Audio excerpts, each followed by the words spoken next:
বাবান, আমি কাজ করব, তুমি চুপ করে বসে থাকবে, কিছুতে হাত দেবে না কিন্তু, ঠিক আছে? চলো, এই যে টিভি চলছে, চুপ করে বসে টিভি দেখো, আমি কাজ করে আসি।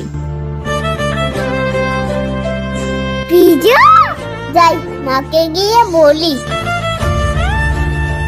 মা, টিভিতে ওই দাদাটা পিজা খাচ্ছে, আমিও একটু খাবো। বাবা, এখন তো আমার কাছে টাকা নেই, আমি টাকা পাই তোমাকে পিৎজা খাওয়াবো। ঠিক আছে মা।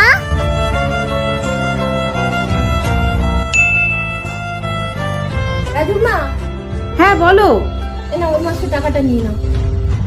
এইটা দিয়েই আজকে ছেলেটাকে পিৎজা কিনে দেবো। বাবান, এই দেখো আমি তোমার জন্য পিৎজা এনেছি। পিজা দাও দাও দাও। হ্যাঁ বাবা, তোমার জন্যই তো এনেছি, এ নাও খাও।